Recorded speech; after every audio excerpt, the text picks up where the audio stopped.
Thank you for staying tuned. The World News at 12 begins outside Nigeria, where a suspected New Year's Eve terror plot by an extremist group has been foiled by federal authorities in Los Angeles.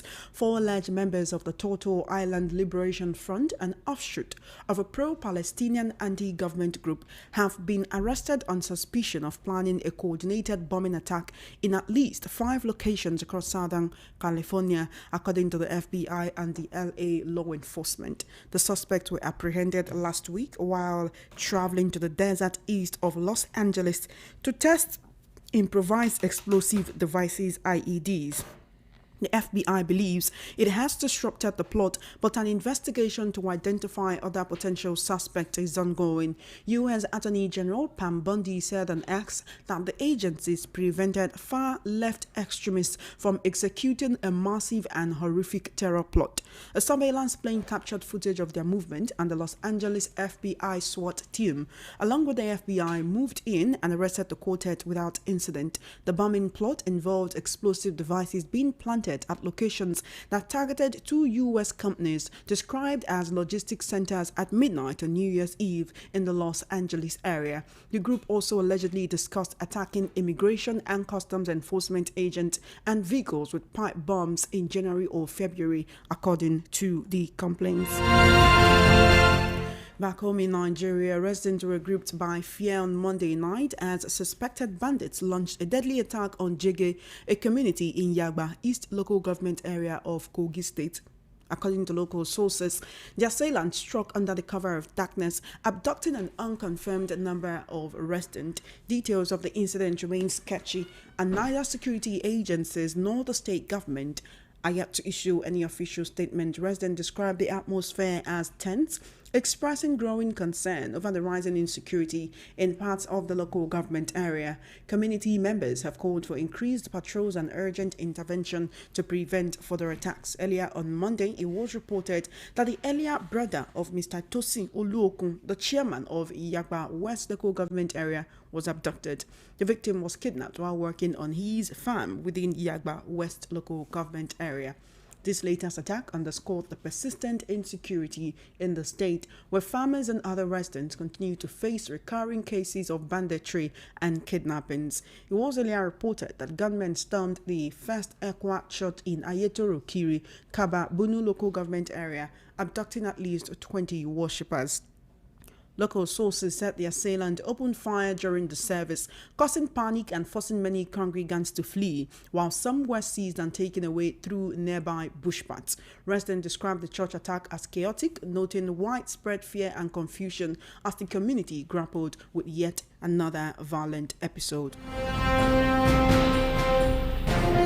Meanwhile, intelligence and security expert Dr. Yahuza Getso has said bandit leader Bello Turji is not in hiding as popularly believed, saying he could be arrested within 24 hours if the government is serious. Getso spoke on a Monitor television program on Monday. According to him, Bello Turji remained unarrested despite providing intelligence on the whereabouts to the government at various times. Getso's revelation comes following a fresh allegation by Bello Turji over the weekend. He had alleged to have maintained a relationship with the current defense minister Bello Matawale and 2 former northern governors. He accused the former governors of fueling insecurity in the country, especially in the north. He also alleged participating in a series of peace meetings with the Zamfara state government during the administration of a former governor of the state. Let's take a listen to Dr. Yahuza Getso speaking on this situation, where he says that Bello Turji can be arrested within 24 hours if the government is serious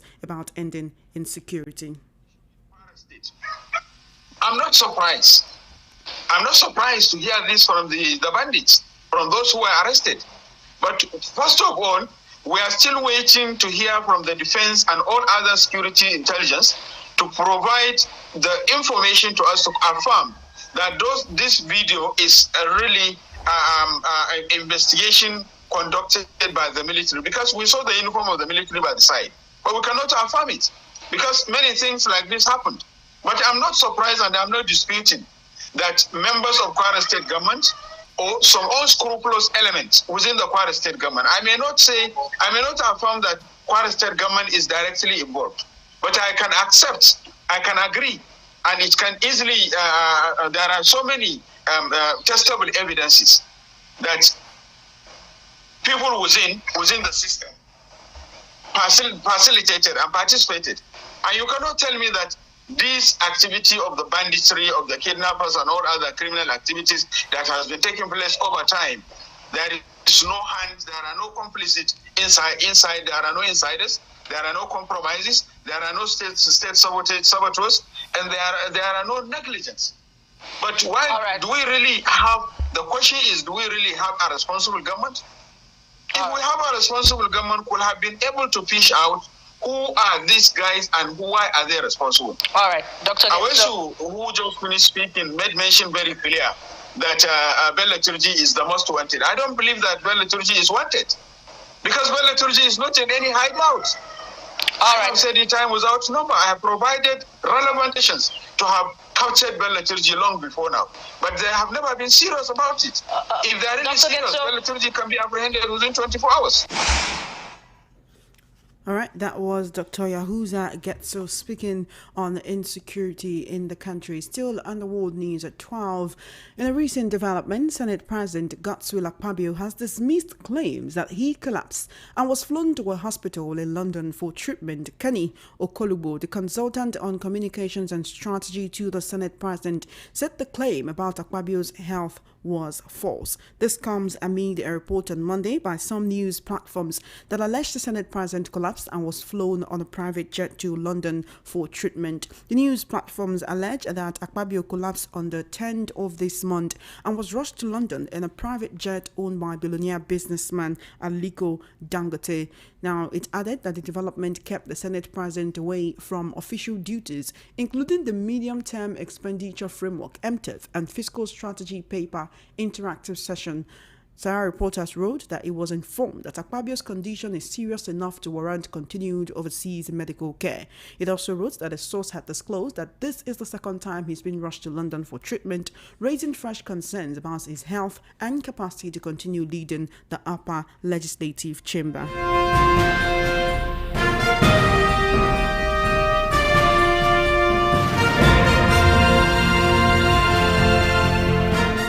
The feud between Africa's richest man, Aliko Dangote, and the chief executive of the Nigerian Midstream and Downstream Petroleum Regulatory Authority, NMDPRA, engineer Farouk Ahmed, has escalated, with Dangote releasing specific figures and schools allegedly attended by Ahmed's children. The allegations were contained in a circular cited by VOP News, signed with Aliko Dangote under the heading Allegation and addressed directly to the NMDPRA boss. The document alleges that Farouk Ahmed spent over $5 million on his 4 children's foreign secondary education in Switzerland. Dangote listed the children's names and named the alleged institutions. He also listed the cost for the 6 years of secondary education and their airfares. Dangote also raised questions about tertiary education costs, estimating an additional $2 million for the 4 children, and specifically cited an alleged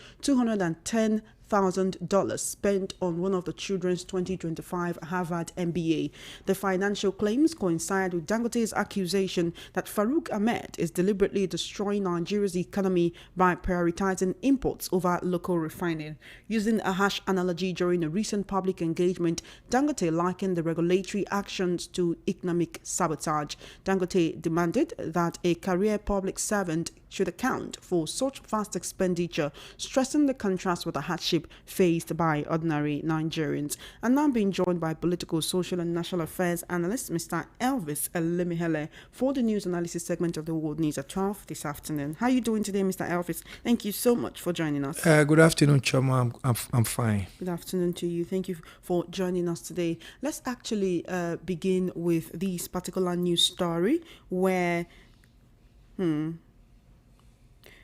there is reportedly a plot to eliminate Sowore. Now, following a year-long confrontation between human rights activists and two-time presidential candidate Omoyele Sowore and the leadership of the Nigerian police force, credible information has reportedly been obtained by Sahara reporters from officers familiar with internal police operations, and they say it indicates a grave development. According to the information, a high-powered team was recently assembled from the office of the Inspector General of Police, IGP Kayode Egbetukun, with the alleged objective of eliminating the activists. Police sources reportedly told Sahara reporters that officers who work closely with the IGP and reportedly regard Sowore as a persistent threat because of his sustained exposure of police corruption have discussed scenarios in which they will stage a confrontation, arrange for his arrest, and kill him in the process. Sources further disclosed that one of the alleged plans involved acting on a petition said to have originated from a northern state. This is coming from Sahara reporters. You know, Sowore is the publisher of that online news digital platform. One would ask, is this real or is he crying wolf? Sowore also told us that there was a plot to sentence Nnamdi Kanu to death, to have him killed now that he's been taken to Sokoto prison. Would you say he's fond of crying wolf, or this is something that Nigerians need to look into, seeing the issue he's been having with the IGP and the Nigerian police? Well, Choma, thank you. I know he has been having issues so much with the present IG Egbetukun. You know, he calls him it's his funny name. He calls him Illegal IG. Illegal IG. So, and but that does not warrant to the extent of wanting to eliminate him. You know, politicians are always very good in, you know, throwing things to the public domain for people to now be discussing. What is his offense? The best the IG can do is to, arraign him before a competent court if there is any infraction, either maligning him as a person or his office, or if there is any libel against him. So I don't think talking about eliminating Sowore, it's not. It has gone beyond that level. Sowore should be looked at somebody like late Ganifa Emi. Those ones were on the government neck throughout their stay. No government could, eliminate them. But we keep seeing them going into prison and coming out as a result of speaking against the government. So Sowore is also of that. Reign, and anything and this purported elimination, I don't think it should be dismissed. It's a hoax as far as I'm concerned. Is a hoax from Sowore or from the sources within the police force that told this to Sahara reporters? They may be telling him this. They may be saying this just to.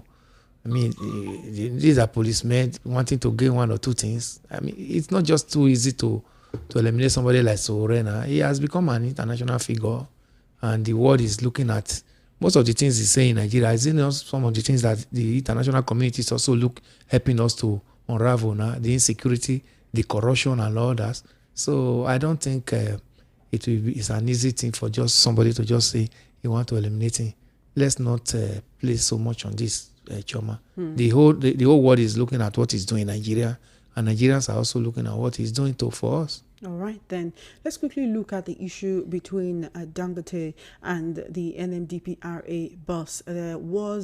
There's literally this document that has been put out today. If you're watching us on YouTube, you see this document pop up on your screen very, very shortly. And this is allegedly signed by Aliko Dangote, because we do not see a signature. All we see there is his name, so we know this could have originated from anywhere, except he comes out to say that he put this out, although he recently came out to say that if the man denies his allegations, that he will put out such a document. Yes. This says allegation: Engineer Farouk Ahmed, Authority Chief Executive, Nigerian Midstream and Downstream Petroleum Regulatory Authority, NMDPRA, allegedly spent over $5 million on his 4 children's foreign secondary education in Switzerland. Then it gives the names of the children and secondary schools attended. So you have the child's name, the school name, and the duration, saying Faisal Farouk, Montreux School, 6 years, Farouk Jr., Aiglon College, 6 years, Ashraf Farouk Institute Le Rosé, 6 years, Farana Farouk La Garenne International School, 6 years. It also gives the estimated secondary education cost, annual tuition, air tickets, and upkeep per child, $200,000 multiplied by 4, that's $800,000. Total living expenses per child and air ticket for 6 years, $4.2 million. By 4 children, that's $4.8 million. Approximate total fees for tuition and upkeep, $5 million. Tuition, upkeep, air ticket, and other expenses for tertiary education. Everything just comes down to that over $5 million that he's been alleged to have spent. And at the end of this document, it says, facts don't lie. Nigerians deserve to know the sources of these sums of money paid by a public officer, why many parents in his home state of Sokoto cannot afford to pay 10,000 naira school fees for their children and their wards. This is a hula balloon. Nigerians are talking about this right now. Would you expect that the Nigerian government will swoop in and investigate this to see if it is true, or does it get, a soft pass, a slap on the wrist, or you hear the president saying, oh, he's one of the working ones, just like he said about Wike? I say ignore the noise. As far as I'm concerned, Choma, even in our sister station this morning, I have spoken on this matter. Is the government swooping into this matter is as late as yesterday. Yes, because the person in question is a public officer, and the money involved, you are talking of $5 million involved for secondary school children. We are not talking of even university. We know too well that most of them ferry their children abroad to school. But if you are doing that, and you are doing it, and this man is still a public officer, does his salary, his emolument worth that money? So if Dangote brings out this, I saw that advert in leadership newspaper today. This very advert. So, and I know for you to have put such thing in the paper, he paid money to print that out for Nigerians to know where we are. So he now left, the honors now left with the Nigerian government to actually suspend this man from that office and let the anti-graft agency start investigation. This Dangote has already put out some evidence, and he is also putting out himself to say, let this matter go to the appropriate channel, let him be investigated. So we are waiting for the government. The government must not downplay on this. The man in question is a public servant. Is the Nigeria taxpayers' money are involved in those money that were quoted here? Let him come and defend himself. He should be suspended, and the anti-graft agency should sweep in immediately and let him be arraigned in court. If all the evidences against him are collated, let him be brought to court. Nigerians want to see the end of this, because we cannot begin to allow public servants, be using our money to enrich themselves, especially when we know what we are going through here. This man is from Sokoto. How many Sokoto? Do you know how many children are on the street in Sokoto State? As a manjeri, that money could have also been able to help to be in school. So I think Dangote has done his part. We are looking at the federal government immediately.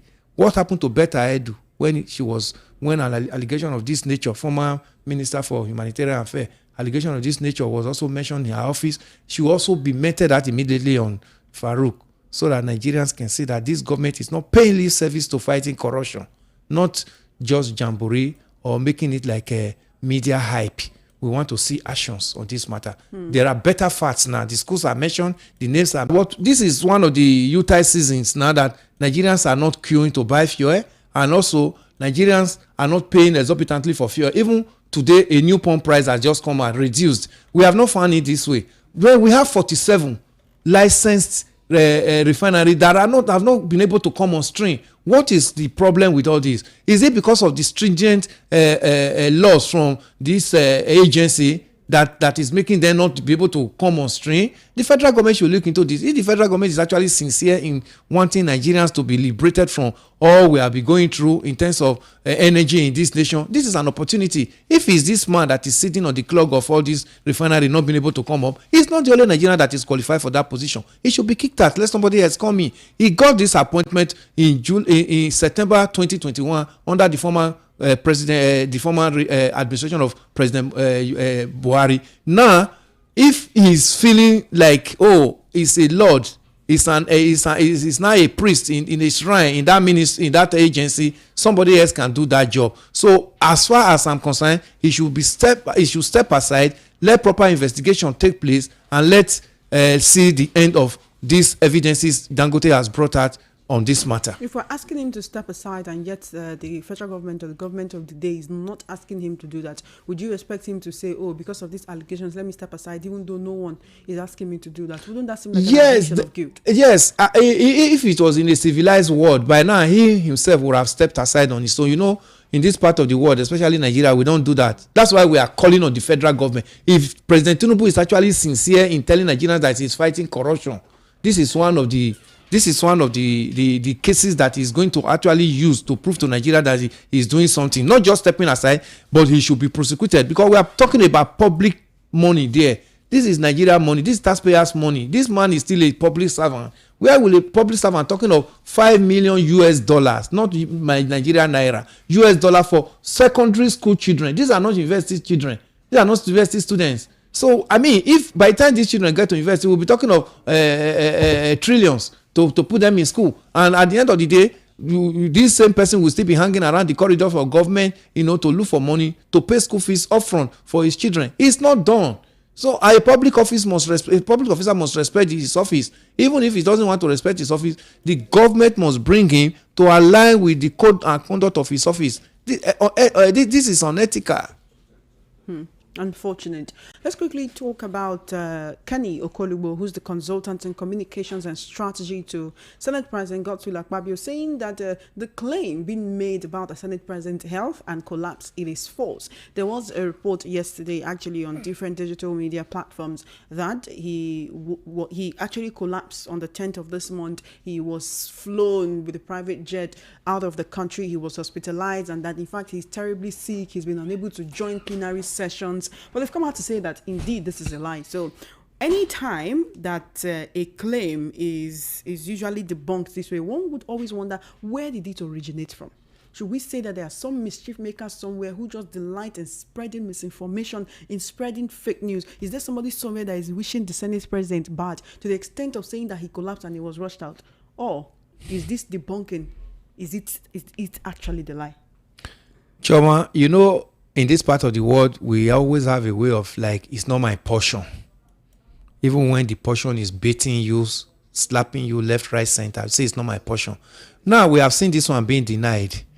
Is it the first time we are seeing this kind of thing denied? I wasn't expecting anything, better than this denial. I knew they were going to counter it when I saw those videos and those write-ups yesterday. I knew a report of this nature was going to come up. In 2007, when late President Yaradua was contesting for the presidency of this nation, Yaradua was in the German hospital. Nigerians were saying, he's not fit enough to be president of this nation. And there were even rumors that he's already dead and all that. We saw the former president, Olusegun Obasanjo, making a phone call on the campaign podium, calling Umoru. They said, you are dead. Are you alive? So we have seen most of this drama. It's not a new one. Whether the Senate President is sick or not, anybody can fall sick. We are human beings.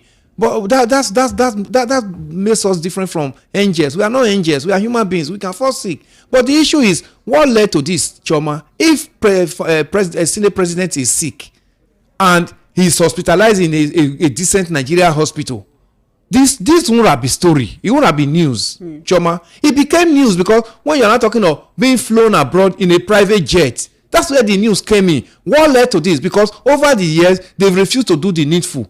He has been governor for 8 years in Akwa Ibom State, and he has been minister, and he's now Senate President. Where is that international hospital he told the world, Nigerians, that he has built in Akwa Ibom when he was leaving the office? Such hospital, if it was actually in existence, would have been able to admit him and take care of him. So when they refuse to do the needful, stories of this nature will always get to the press, and when it gets to the press, their own denial will always come. We saw the former deputy Senate president now in prison in UK. This is also an infraction. He refused to do what he's supposed to do in Kuremadu. Then that led him to where he is today. So he is there now. If these stories are wrong,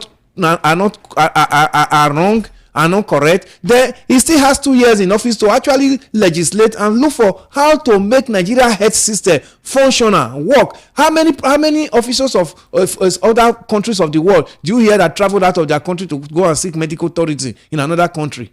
It's because we have not done the needful, and this should be a shame on them. Not just coming to deny it, but they should fix the healthcare system in Nigeria so that stories of this nature will not fly out next time. If he was hospitalized inside Abuja there, it will not be story. It will just be like he went for medical checkup. Chioma.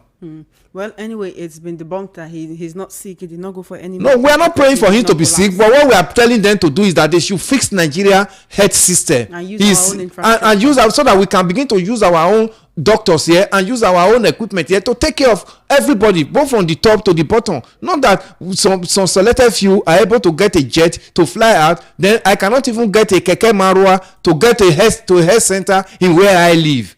I will not rely on Agbo. All right, then let's quickly look at insecurity. It's very unfortunate that Kogi State seems to be the new hotbed or the new base for bandits, terrorists, and kidnappers in the country. They've been relentlessly attacking different places, even travelers are along the federal roads. As long as you're passing through Kogi, it is unfortunate. We've seen many travelers being kidnapped. They're going into villages, kidnapping people in their churches, in their homes, on their farms, kidnapping, killing people. And it's very terrible. And one would wonder, what is this recent upsurge of attacks in Kogi State? What exactly are they looking for in Kogi? While we're talking about terrorism in the wider aspect, security expert Dr. Yahuza Getso has said, but Turji Bello is not hiding. That the security agents know his location, and if they want to get him, they can get him within 24 hours. This is a terrorist who is coming out now to tell us, oh, this is not my sponsor. This person has nothing to do with insecurity. Oh, don't blame him. He's a good man. He's a righteous man. But you see those other people that were there before, you have to look at them. You have to blame them. Is the Nigerian government supposed to take him serious or take it as the rambling of a mentally unstable man who delights in causing evil? Choma, whatever information that gets to Nigeria government now, whatever intel regarding insecurity ought to be thoroughly investigated, because the level of the decay in insecurity in this nation is alarming. So whatever information now, whether it's coming from a mentally derailed person or a sound human being, Nigeria government should be able to investigate it and filter it and get out the truth out of it. Look at the number of Nigerians that are in captivity in the bush. Even as we are preparing for Utah, look at the number of Nigerian homes that cannot even afford to feed, looking for money to pay ransom at this time. Look at the number of Nigerian homes that have lost breadwinners as a result of insecurity. Is this good? It's not good. So when we hear information of this nature, I keep telling you that there is a lot of deception and pretense in whatever insecurity we are going through in Nigeria here.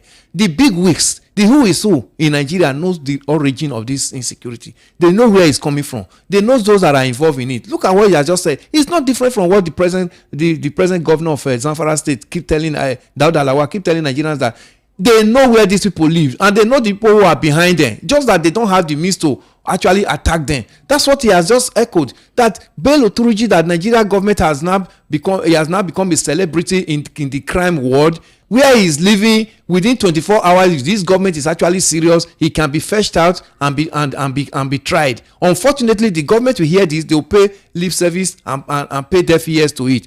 But these are the facts. No terrorism of this nature will fester in the nation that the government will tell me that they don't know where it's coming from. Otherwise, the government should put his feet down and release the financiers' name and go after the financiers, not those boys in the bush.